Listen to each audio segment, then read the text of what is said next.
Mic checker, chicka. It's not son, baby. Yeah, a one time, baby. What? For your mind, baby. Yeah, we gon' shine, baby. And what we do, we gon' grind, baby. Yeah, what? And this is another episode, so, of Swingers After Dark. And this is your host, not son, baby. Here we go, What's good, family? What's good? You know, one thing's for sure and two things for certain. Your partner's friends are not yours. I'm gonna say that again for the slow motherfuckers. Your partner's friends are not yours. Those are not your homegirls. Those are not your homeboys. You feel me? And guess what, family? I had to learn things the hard way. Yes, me, your fearless podcaster, not son the great. I had to learn things the hard way when me and my ex broke up. Now, I was salty for a minute, because I thought people chose sides. I was bitter. Yes, me. I was like, yo, I thought I made a friend. It's like I was cool with these people. But you got to realize that, well, not you, but me. I had to realize that. Let me correct that. I had to realize that, they were not my friends. They were friends of the relationship. And in turn, they were friends of hers. It wasn't that they were turncoats. It wasn't that they chose sides. It wasn't that they jumped ship. They were never my buddies. They were never my homies. They were never my friends. Speaking of, it's like the chicks, they chose, well, let me back up again. It wasn't that they chose sides. They decided who they wanted to fuck with either before the relationship when they didn't know me and they already had a relationship with her, or during the relationship when they already made up their mind who they pledge allegiance to, who they gravitate towards more. You feel me? And mind you, some of these chicks, who decided to remain friends with my ex, I fucked half of them when we were together. Of course, we were in a swing lifestyle together. We went to parties together. And, I guess people got to choose sides. Me personally, I don't give a fuck. Because unless a crime has been committed or something heinous had occurred, or something nefarious had occurred, I don't give a fuck. You could be her friend. I even tell people to this day, go to her parties, yo. She know how to throw good parties. She's a very damn good event planner. I give her that. I would never stop shorty from making her ends. You feel me? I'm not that type of dude. It wasn't that serious. It wasn't like we were married and had kids and were financially binded together. It was like we broke up. It was fun while it lasted. You feel me? But people felt the need to choose sides to show their loyalty. And I'm like, yo, that was a wake-up call. That was like Folgers in the morning. When you smell coffee in the morning, it's like wake up and smell the coffee type shit. And I saw the situation for what it was. A lot of people that you meet are not your friends, even though you are cool with them. Being cool with somebody doesn't automatically make them your fucking friend. And I had to learn that the hard way. Yes, me. Even if I fucked the chicks who decided to be loyal to my ex, I learned the hard way. And ladies and gentlemen, cats and dogs, there's a difference between being friends and associates. And a lot of people don't know how to separate the two. They don't know how to distinguish the two. Just because you cool with somebody, that doesn't make you your homie. That doesn't make you your friend. They're just an associate. Your friendship has to be tested for you to appraise your bond. How are you going to call yourself a friend to somebody without any action behind the word?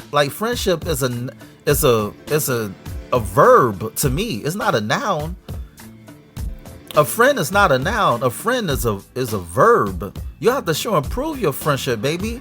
You got to show me why I call you a friend. And when I was in a relationship, I'm thinking that the love was real. I'm thinking that the love was genuine. People come up to me, shaking my hand, giving me dap, giving me hugs, giving me love, showing me love, you know, rolling out the red carpet, people giving me attention. Like, I ain't gonna front. A lot of chicks in the swing lifestyle fucked me on the strength of my relationship with my ex. Yes. Like, ladies and gentlemen, like, don't get it fucked up. Like, being in a relationship, especially when your main squeeze is attractive as a man, being in a relationship when your woman is attractive has its perks, baby. Oh, yes, sirree. It has its perks. Because then women are curious. They be on some, what does Nasan has that she wants? They start asking questions. They want to know, what does he has, what does he possess that she wants? And you know, I get pussy on my own merit, but being with her, it made it easier, a lot easier. You know, and I left a lot of pussy on the table when we broke up. Like, that was the sacrifice I had to make. Like, a lot of chicks did not fuck with me when we broke up. And I saw the situation for what it was. These people were never my friends. They were fans of the relationship. You know, some people decided to be cool with both sides, with me and her. I didn't care about that. I just thought it was unnecessary that people who I brought in the group, there were people who I introduced to the fucking group, to the parties, chose her side because they felt like that she could offer something that I couldn't. I don't host parties. I don't throw events. So they like, okay, why am I friends with him when he can't give me anything? You feel me? And that's another way of learning who's your friend or who's just your associate. Like, a friend don't have to ask you for shit. If you're my friend, I don't have to ask you for anything. You know, just make sure that your word is your bond and be righteous in our dealings. That's the only thing that I ask for. You know, be a stand-up person, be a stand-up individual. 10 toes solid on the fucking concrete. That's all I ask for. Like, have some dignity and some morals and some value to our friendship and to yourself. That's what I ask for. But, you know, that's what I learned, that, you know, a lot of people, I wouldn't even say they're fake, because I didn't grow up in the sandbox with these people. So I can't even say that they're fake.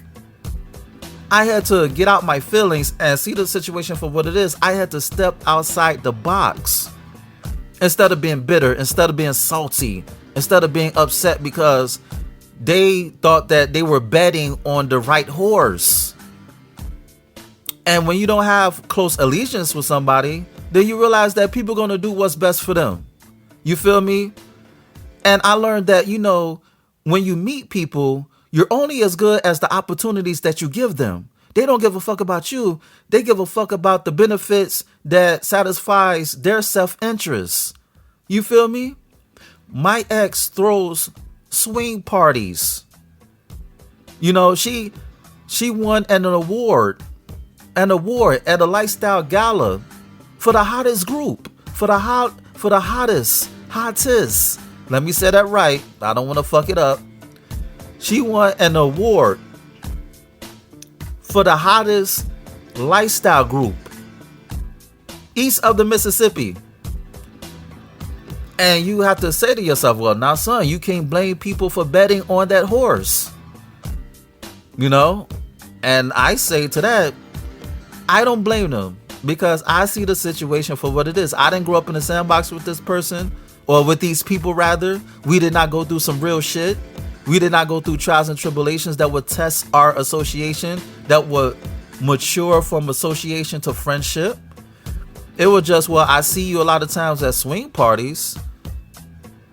And just because you see somebody often, that doesn't make you your homie. That doesn't make them your homegirl.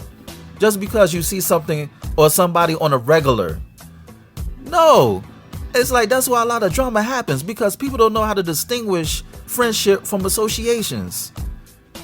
And then, you know, they become enemies when, you know, when a lot of expectations are not met.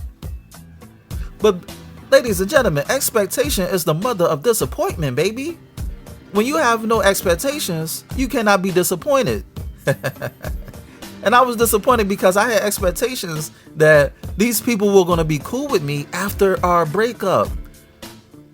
You know, it wasn't like somebody went to jail. It wasn't like somebody committed a crime. It wasn't like, you know, I was on some fucking Charles Manson shit and started, you know, causing havoc as a fucking serial killer. It was just like we broke up, you know.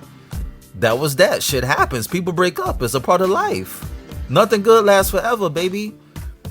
But once again, reality bites. And, you know, reality, you know, it was a reality check that I had to cash. You feel me? I cashed that check. That was like my stimulus package. To open my eyes to see life as how it is instead of how it should be. Yes, life should be like this, but it's not like that. So I had to see it for what it is. It is what it is. You know? And I'm thinking to myself, you know, if people gonna hop on the right opportunity, then I don't want to be cool with them anyway. Because if somebody comes along with a greater opportunity than what I have provided, then that means you're not gonna fuck with me. You know, a lot of people like the shiny new things, and people are fickle. I don't want to say as human nature, because people, you know, they stand solid on what they like, on their preference rather. But people for the most part are fickle. They're whimsical. They just flow with the fucking wind. And I had to learn that. You know, I had to face reality and swallow the red pill of what it is instead of swallowing the blue pill. Because I'm thinking that these are my friends. I'm thinking that they had genuine love for me. But you know what? What happened after my breakup with my ex, it did not turn me into somebody I hated. You know? It did not turn me into somebody I did not want to become. Because guess what? It's facts over feelings. Facts over feelings. And once I did not become emotional, my 2020 vision was on point. At first I was blinded, but when you come to the realization of life, you know, when you have a pragmatic view of life, or when you study life, analyze life, and observe, you no longer, you know, I wouldn't say you will put it past people, but it comes to the point where, you know, when somebody do a good deed, you're surprised. Because it's like, damn, I did not expect you to do that. And people have low expectations because they don't want to be hurt. They don't want to be disappointed. So when somebody does something over the top or more than they should, you're impressed. But then that could be bad as well. That somebody who go out their way to do something for you, they could put you in a trick bag, rock you to sleep, and still deceive you by fucking you over when they win over your trust. So it's like a slippery slope, baby. It's like a double-edged sword. And that's why, you know, associations have to grow and develop over time into a full-blown friendship. Friendships don't happen overnight. A friendship doesn't happen overnight. You feel me? It's like a plant. You have to water it, give it sunshine, give it attention. It has to grow over time. It's not like minute rice where you put it in the fucking microwave and put some water in it and ding, you can eat it. No, it's not going to be fulfilling. You're just going to eat it and shit it out like it's nothing. It's not going to get you any nutrients. It may give you temporary satisfaction. You may be full, but it's not going to give you nutrients. It's not going to, you know, give you nourishment that you're looking for. And that's the same thing as these fake ass friendships. You know? And that's why it's crazy. It's like what Nas said, the rapper Nas. He said, a love changes, a thug changes, and best friends become strangers. That's real. Because it's like when people first meet each other, they vibing, they clicking, they have this chemistry, they have this insane connection. And then The next thing you know, they're beefing. And you was like, wait a minute, I thought they were friends. I thought they were cool. What happened? Well, what happened was they decided to jump in the ocean without sticking their tippy toes in the water to see if the waters were not treacherous, to see there were no sharks in the water, or to check the temperature. They just dived in head first with no life raft.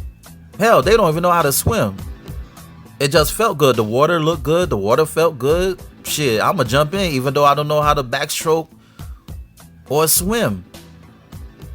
And that's why people find themselves drowning in betrayal, because they don't give their association a chance to grow into a bona fide friendship. You know, where you could trust your mate with your life as well as you can trust them with your wife. You feel me? You could trust them with your life and your wife. You have no second guesses about this person's loyalty or whether this person is gonna backstab you. You feel me? It's like y'all have ESP.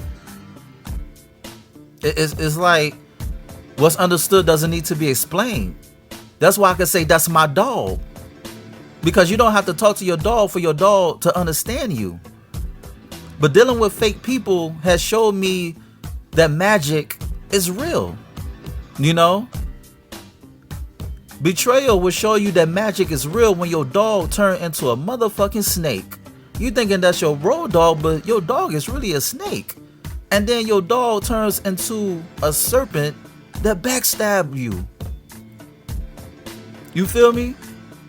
So you have to appraise your friendship just like how you appraise your house, you appraise your car, you appraise your jewelry. You have to appraise the people who you surround yourself with. And I'm not saying you got to be paranoid. I'm not saying that you have to be rude and obnoxious and hold your guards up all the time, because you never know when you may need somebody. And the person that you acting like an asshole towards, they may be like, you may strike gold by giving that person a chance. But you know when somebody is full of shit when you feel them out. You know, you can feel people's energy, because humans, we're spiritual. Like our physical form, that's just our life suit. Like our skin, bones, and ligaments, and all that good shit, our organs, that's just our space suit. But underneath that space suit is spiritual, it's our spirits. And we can feel somebody's spirit, whether they're negative and positive, if you really pay attention. You know, you can feel somebody's energy, their vibe, their aura, that will let you know, nah, I'm not gonna fuck with you. Nah, I'm not gonna fuck with you. And as I get, seasoned in life, I become more of an empath. Well, I could, make a determination whether I want to deal with this person or not. It's not necessarily judging that person. It's making an assessment of whether I should waste my time or take my time with anybody who I come across. You feel me? Everybody's not your fucking friend. Just because you're cool with that person, that doesn't make them your friend. Because like I said before, friend is a verb. It's not a noun. Scholastically is a noun, but fuck that. We're not talking about the education system. Yes, I purposely said education wrong, you dumb motherfucker. But yeah, all boys should decide, appraise your friendships just like how you appraise everything else in life, and see, whether or not this person is fit to be in your personal space. You understand me? And on that note, this has been another episode of Swingers After Dark, and this is your host, Nasun, baby. Check out my website at www.nasunblaze.com. That's www.nahsunblaze.com. And check out my ebook, You, Me, Us, Them, The Swinging Manifesto. It's on Nook, Kindle, iBooks, Google Play. Go get it. Shoot me an email at swingpodcast@gmail.com. That's swingpodcast@gmail.com. Hit me up with any questions or concerns that you may have. Rate, share, subscribe, and comment on this podcast. You dig? And on that note, until next time, peace.